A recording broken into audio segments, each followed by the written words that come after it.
Hi hello my dear lovely students, ನೀವು ನೋಡ್ತಿದ್ದೀರಾ mobile ಮೇಸ್ಟ್ರು. ಎಲ್ರಿಗೂ ಸ್ವಾಗತ ಸುಸ್ವಾಗತ. ಇವತ್ತಿನ ಕಾರ್ಯಕ್ರಮನ ಶುರು ಮಾಡೋಣ ಒಂದು ಸಣ್ಣ ಹಿತನುಡಿಯಿಂದ. Life is either a great adventure or nothing. ಅಂದ್ರೆ ಜೀವನ ಒಂದು ಮಹಾನ್ ಸಾಹಸ ಅಥವಾ ಏನೂ ಅಲ್ಲ. ಓಕೆ, ಈ ಮಾತಿಗೆ ನೀವೇನಂತೀರಾ ಅಂತ ಕಮೆಂಟ್ ಮಾಡಿ ತಿಳಿಸಿ. ಡಿಯರ್ ಚಿಲ್ಡ್ರನ್, ನಾವು ಇವತ್ತು 6ನೇ ತರಗತಿಯ ವಿಜ್ಞಾನ ವಿಷಯದ ಮೊದಲ ಅಧ್ಯಾಯ ಆಹಾರ ಇದು ಎಲ್ಲಿಂದ ದೊರಕುತ್ತದೆ ಎಂಬುದನ್ನು ಅರ್ಥ ಮಾಡಿಕೊಳ್ಳೋಣ. ಹಾಗಾದರೆ ನೀವೆಲ್ಲ ರೆಡಿನಾ ಮಕ್ಕಳೇ? ಬನ್ನಿ ಶುರು ಮಾಡೋಣ. ಪುಟಾಣಿಗಳೇ, ಈ ದಿನದ ಉಪಹಾರಕ್ಕೆ ನೀವು ನಿಮ್ಮ ಮನೆಯಲ್ಲಿ ಏನೇನು ತಿಂದ್ರಿ, ಏನು ತಿಂಡಿ ತಿಂದಿದ್ದೀರಾ, ಅಥವಾ ನಿಮ್ಮ ಫ್ರೆಂಡ್ಸ್ ಏನು ತಿಂದಿದ್ದಾರೆ ಅಂತ ತಿಳ್ಕೊಳ್ಳಿ. ಕೇಳಿ, ನಿಮ್ಮ ಪಕ್ಕದಲ್ಲಿರುವಂಥ ನಿಮ್ಮ ಫ್ರೆಂಡ್ಸ್ಗೆ ಕೇಳಿ.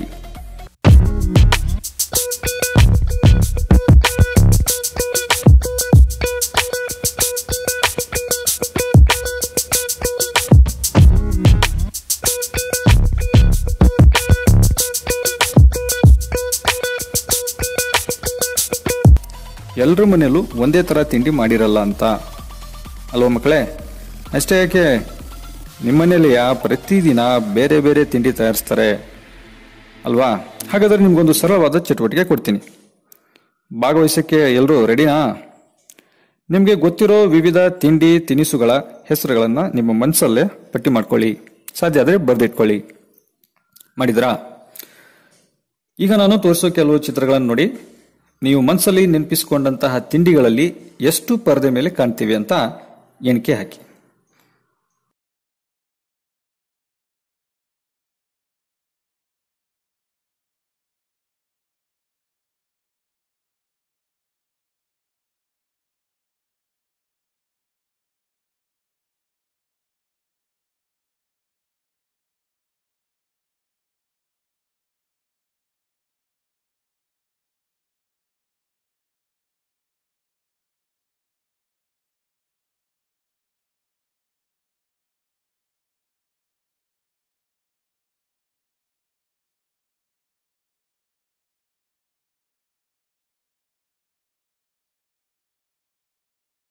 ಮಕ್ಕಳ ಬಾಯಲ್ಲಿ ನೀರು ಬಂತ? ಬರದೇ ಇರುತ್ತಾ? ಈ ಥರ ಆಹಾರ ನೋಡಿದಾಗ ಎಲ್ರಿಗೂ ಬಾಯಲ್ಲಿ ನೀರು ಬರೋದು ಸಹಜ. ಇರಲಿ, ಈಗ ನಿಮ್ಮ ಗುಂಪಲ್ಲಿ ಪಟ್ಟಿ ಮಾಡಿರುವಂತಹ ಕೆಲವು ಆಹಾರ ಪದಾರ್ಥಗಳನ್ನು ಆಯ್ದುಕೊಂಡು ಅವುಗಳನ್ನು ತಯಾರಿಸೋಕ್ಕೆ ಯಾವ ಯಾವ, ಉದಾಹರಣೆಗೆ ಹಿಟ್ಟು, ಕಾಳು, ಬೆಲ್ಲ, ಹಾಲು, ನೀರು, ಉಪ್ಪು, ಸಕ್ಕರೆ, ಈ ಥರ ಸಾಕಷ್ಟು ಪದಾರ್ಥಗಳು ತಯಾರು ಮಾಡೋಕ್ಕೆ ಈ ಘಟಕಾಂಶಗಳನ್ನು ನಾವು ಬಳಸ್ತೀವಿ. ಸೊ ಡಿಸ್ಕಸ್ ಮಾಡಿ, ನಾನು ಆಮೇಲೆ ನಿಮಗೆ ಕೆಲವೊಂದು ಪ್ರಶ್ನೆಗಳನ್ನು ಕೇಳ್ತೀನಿ.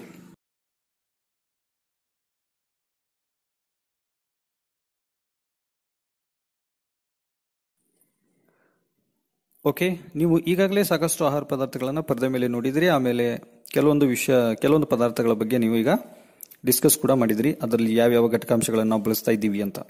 ಸೊ ಇಲ್ಲಿ ನಿಮಗೊಂದು ಪಾಯಿಂಟ್ ಏನು ಗೊತ್ತಾಗುತ್ತೆ ಅಂದರೆ, ಬೇರೆ ಬೇರೆ ಪದಾರ್ಥಗಳನ್ನು ತಯಾರು ಮಾಡಲಿಕ್ಕೂ ಕೂಡ ಕೆಲವೊಂದು ಘಟಕಾಂಶಗಳು ನಾವು ಒಂದೇ ರೀತಿಯಾದಂಥ ಘಟಕಾಂಶಗಳನ್ನು ಬಳಸ್ತಾ ಇದ್ದೀವಿ ಅಂತ. ಸಾಮಾನ್ಯವಾಗಿ ನಾವು ಎಲ್ಲ ಪದಾರ್ಥಗಳಲ್ಲಿ ಉಪ್ಪು, ಆಮೇಲೆ ಖಾರದ ಪುಡಿ, ಎಣ್ಣೆ ಅಲ್ವಾ, ಈ ಥರದ ಕೆಲವೊಂದು ಘಟಕಾಂಶಗಳನ್ನು ಕಾಮನ್ ಆಗಿ ಸಾಮಾನ್ಯವಾಗಿ ಬಳಕೆ ಮಾಡ್ತೀವಿ. ಸರಿ, ಹಾಗಾದರೆ ಈ ಘಟಕಾಂಶಗಳು ನಮಗೆ ಎಲ್ಲಿಂದ ದೊರಕುತ್ತವೆ? ನಿಮಗೇನಾದರೂ ಗೊತ್ತಾ? ಗೊತ್ತಿದ್ರೆ ಹೇಳಿ, ಇಲ್ಲಾಂದರೆ ನಾನೇ ಹೇಳ್ತೀನಿ. ಹೌದು, ಈ ಘಟಕಾಂಶಗಳು ನಮಗೆ ಮುಖ್ಯವಾಗಿ 2 ಮೂಲಗಳಿಂದ ದೊರೆಯುತ್ತವೆ. ಆ 2 ಮೂಲಗಳು ಯಾವುವು? ಒಂದು ಸಸ್ಯ ಮೂಲ, ಇನ್ನೊಂದು ಪ್ರಾಣಿ ಮೂಲ. ಮಕ್ಕಳೇ, ನಾವು ಸಸ್ಯ ಮೂಲದಿಂದ ದೊರೆಯುವಂಥ ಘಟಕಾಂಶಗಳ ಬಗ್ಗೆ ನೋಡೋಣ. ಸಸ್ಯ ಮೂಲದಿಂದ ಅಂದರೆ ನಮಗೆ ಏನು ಸಿಗುತ್ತೆ? ದವಸ ಧಾನ್ಯಗಳು, ಕಾಳುಗಳು, ತರಕಾರಿಗಳು ಮತ್ತು ಹಣ್ಣುಗಳು ಅಲ್ವಾ? ಅದೇ ರೀತಿ ಪ್ರಾಣಿ ಮೂಲದಿಂದ ನಮ್ಗೇನು ಸಿಗುತ್ತೆ ಅಂತ ಯಾರಿಗಾದರೂ ಗೊತ್ತಾ? ಯೋಚನೆ ಮಾಡಿ. ಹೌದಾ? ನೋಡಿ, ಅಲ್ಲಿ ನಮಗೆ ಪ್ರಾಣಿ ಮೂಲದಿಂದ ಸಿಗುವಂಥದ್ದು ಹಾಲು, ಮೊಟ್ಟೆ, ಮಾಂಸ, ಜೇನುತುಪ್ಪ ಅಲ್ವಾ? ಸೊ ಹಾಲಿನಿಂದ ನಾವು ಬೇರೆ ಬೇರೆ ಉತ್ಪನ್ನಗಳನ್ನು ಕೂಡ ಮಾಡ್ತೀವಿ. ಬೆಣ್ಣೆ, ಕ್ರೀಮ್, ಗಿಣ್ಣು, ಮೊಸರು, ಲಸ್ಸಿ, ಮಜ್ಜಿಗೆ ಅಲ್ವಾ? ಈ ಥರ ನೂರಾರು ಪದಾರ್ಥಗಳನ್ನು ನಾವು ಕಾಣ್ತೀವಿ. ಮಕ್ಕಳೇ, ನೀವು ಗಮನಿಸಿದ್ದೀರಾ? ನಾವು ಬೇರೆ ಬೇರೆ ಸಸ್ಯಗಳ ನಿರ್ದಿಷ್ಟ ಭಾಗಗಳನ್ನು ಮಾತ್ರ ಆಹಾರವಾಗಿ ಬಳಸ್ತೇವೆ. ಸೊ ನಾವು ಎಲ್ಲ ಸಸ್ಯಗಳ ಎಲ್ಲ ಭಾಗಗಳನ್ನು ತಿನ್ನಕ್ಕಾಗಲ್ಲ. ಉದಾಹರಣೆ, ಕ್ಯಾರೆಟ್, ಬೀಟ್ರೂಟ್, ಮೂಲಂಗಿ, ಬೆಳ್ಳುಳ್ಳಿ, ಅರಿಶಿಣ, ಶುಂಠಿ, ದಾಲ್ಚಿನ್ನಿ, ಲವಂಗ, ಏಲಕ್ಕಿ, ವೀಳ್ಯದೆಲೆ, ಮಾವಿನಕಾಯಿ, ಪೊಟ್ಯಾಟೊ, ಗೆಣಸು, ರಾಜ್ಮಾ ಸೊಪ್ಪು ಇತ್ಯಾದಿ. ಇವೆಲ್ಲ ಘಟಕಾಂಶಗಳಿಗೆ ಉದಾಹರಣೆ ಅಂತ ನಾವು ತಗೊಂಡಾಗ, ಸೊ ಇಲ್ಲಿ ನಿಮಗೆ ಈ ಸಸ್ಯ ಮೂಲದಲ್ಲಿ ಸರಿನಾ, ಇವೆಲ್ಲ ನಮಗೆ ನಾವು ನೋಡುವಂತಹ ಘಟಕಾಂಶಗಳದು. ಸೊ ಇಲ್ಲಿ ನಾನು ಕೆಲವೊಂದು ನಿಮಗೆ ತರಲೆ ಪ್ರಶ್ನೆಗಳನ್ನು ಕೇಳ್ತಾ ಇದ್ದೀನಿ ನೋಡಿ. ಲವಂಗ ಗಿಡದ ಬೇರು ತಿಂದಿದ್ದೀರಾ? ಅಥವಾ ಏಲಕ್ಕಿ ಗಿಡದ ಎಲೆಯ ರುಚಿ ಕಂಡಿದ್ದೀರಾ? ದಾಲ್ಚಿನ್ನಿಯ ಗಿಡದ ಹೂವನ್ನು ಮಾಂಸದೂಟದಲ್ಲಿ ಸವದಿದ್ದೀರಾ?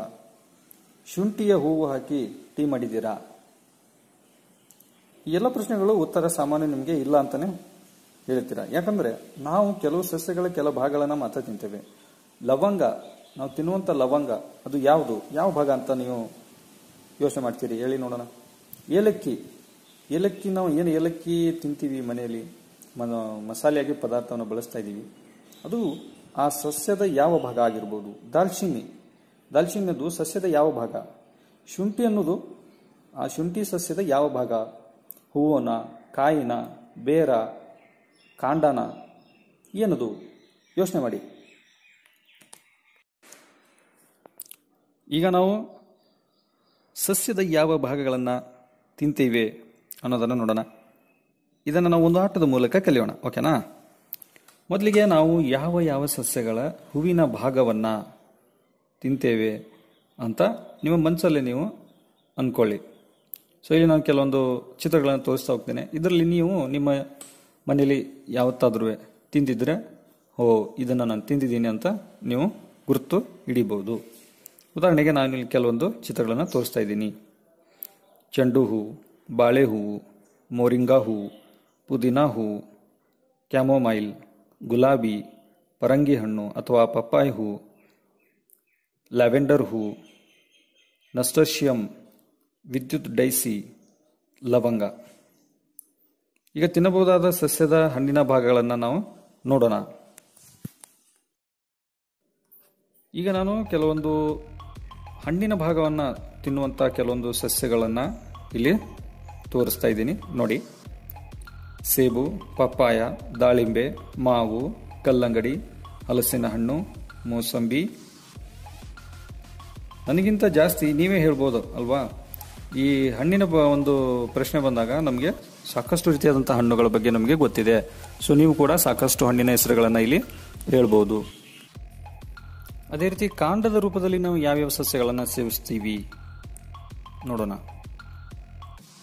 ಈರುಳ್ಳಿ, ಬಟಾಟೆ, ಬೆಳ್ಳುಳ್ಳಿ, ಆಸ್ಪರ್ಜಸ್, ಕೊಲರಾಬಿ, ಚಾಯ್, ಶೆಲಾಟ್, ಕೊತ್ತಂಬರಿ, ಲೀಕ್, ಸೆಲೆರಿ. ಓಕೆ, ಅದೇ ಥರ ನಾವು ಎಲೆಯ ರೂಪದಲ್ಲಿ ಸೇವಿಸುವಂತಹ ಕೆಲವೊಂದು ಸಸ್ಯಗಳನ್ನು ನಾವು ನೋಡೋಣ. Cabbage, water cress, lettuce, bok choy, gai lan, choy sum, Brussels sprouts,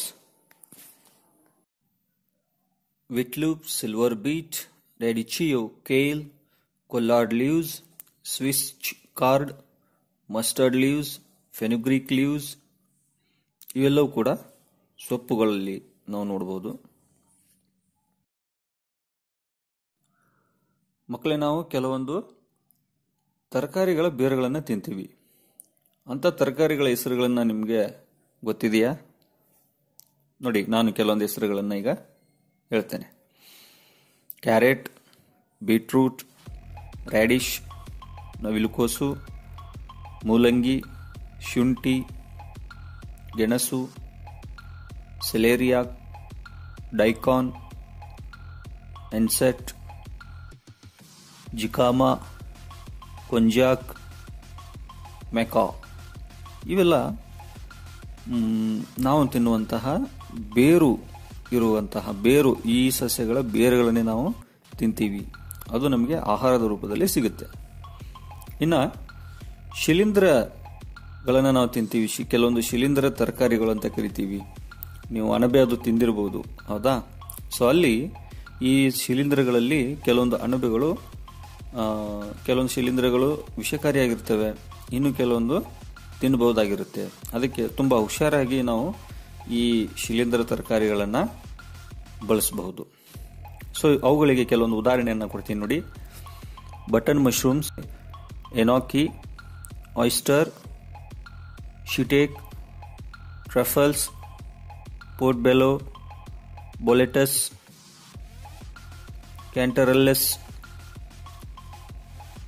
ಗ್ರಿಫೋಲಾ, frondosa, morchella. So ಇವು ಅಣಬೆ, ಏನು ನಾವು ಶಿಲೀಂಧ್ರ ತರಕಾರಿಗಳು ಅಂತ ಕರಿತೀವಿ, ಅವುಗಳಿಗೆ ಉದಾಹರಣೆ. ನಾವು ಕೆಲವೊಂದು ಸಸ್ಯಗಳ ಬೇರು ತಿನ್ನೋದಿಲ್ಲ, ಕಾಂಡನೂ ತಿನ್ನಲ್ಲ, ಎಲೆ ತಿನ್ನೋದು ಕಮ್ಮಿ. ಆದರೆ ಅವುಗಳ ಬೀಜ ಅಥವಾ ಕಾಳುಗಳನ್ನು ನಾವು ತಿನ್ನೋದು ತುಂಬಾನೇ ಕಾಮನ್. ಅಂತ ಕೆಲವೊಂದು ಸಸ್ಯಗಳ ಹೆಸರುಗಳನ್ನು ಹೇಳ್ತಾ ಇದ್ದೀನಿ ಕೇಳಿ. ಹೆಸರು ಕಾಳು, ಅಲಸಂದೆ, ಕಡಲೆ, ಶೇಂಗಾ, ತೊಗರಿ, ಕುಸುಬೆ, ಗೋಧಿ, ಮೆಕ್ಕೆಜೋಳ, ಆಮೇಲೆ ಜೋಳ, ಆಮೇಲೆ ಸಜ್ಜೆ, ಹಾರ್ಕ. ಉಳಿದಂತೆ ನಿಮಗೆ ಈ ಎಲ್ಲ ಸಿರಿಧಾನ್ಯಗಳು ಗೊತ್ತು ಅಲ್ವಾ? ಹಾರ್ಕ, ಕಾರ್ಲ, ನವಣೆ, ಬರಗು, ಈ ಥರ. ಮಕ್ಕಳೇ, ಈಗ ನಾವು ಸಸ್ಯಗಳಿಂದ ನಮಗೆ ಯಾವ್ಯಾವ ಥರದ ಆಹಾರ ಸಿಗುತ್ತೆ ಅಂತ ನಾವು ಅಭ್ಯಾಸ ಮಾಡಿದ್ವಿ. ಈಗ ನಾವು ಪ್ರಾಣಿ ಮೂಲದಿಂದ ನಮಗೆ ಏನೇನು ಸಿಗುತ್ತೆ ಅನ್ನೋದನ್ನು ನಾವು ನೋಡೋಣ. ಸೊ ಮೊದಲನೇದಾಗಿ ಜೇನುತುಪ್ಪ.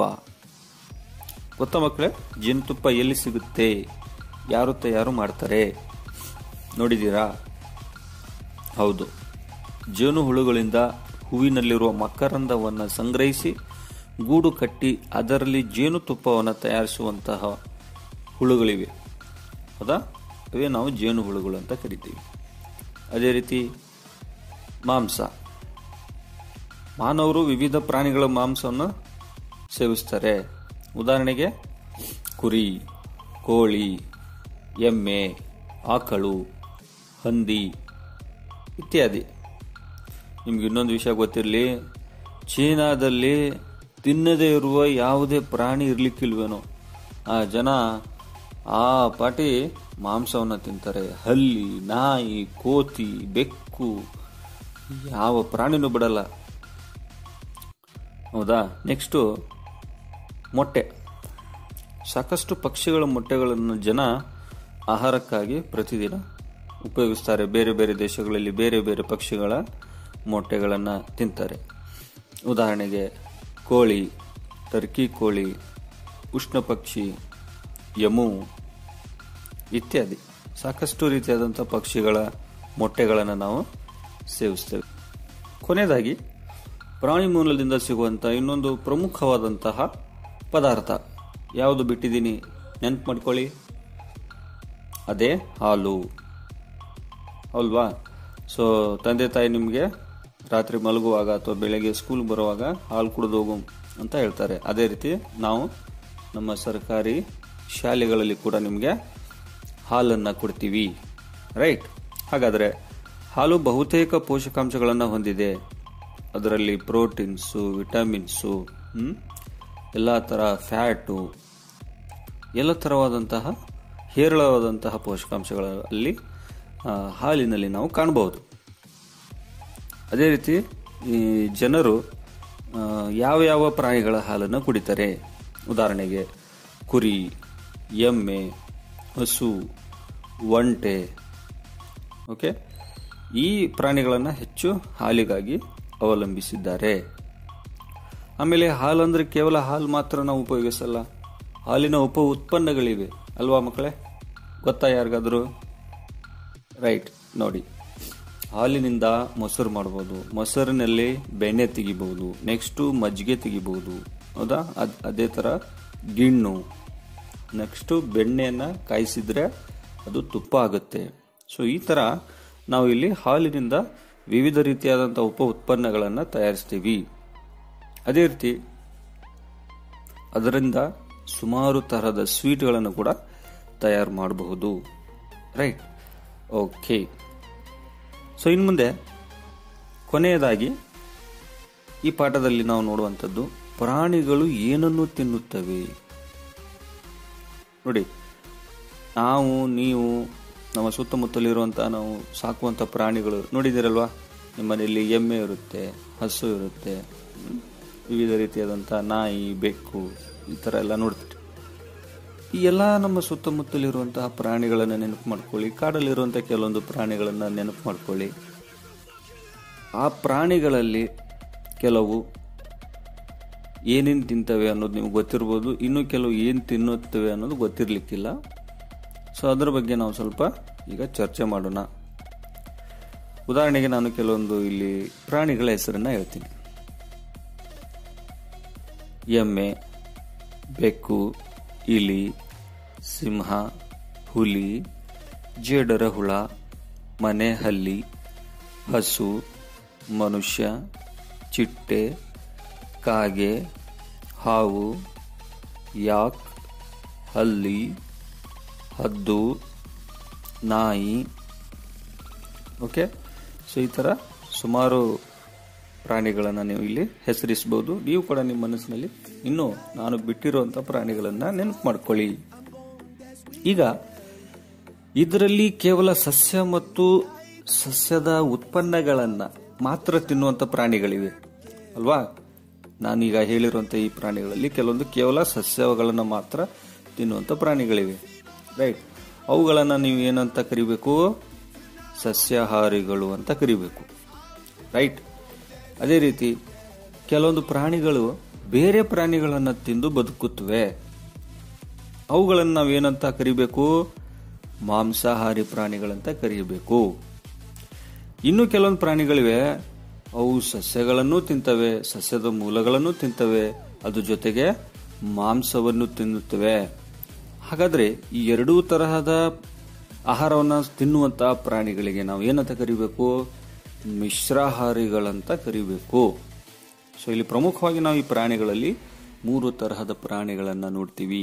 ಒಂದು ಸಸ್ಯಾಹಾರಿ, ಇನ್ನೊಂದು ಮಾಂಸಾಹಾರಿ, ಕೊನೆಯದಾಗಿ ಮಿಶ್ರಾಹಾರಿ.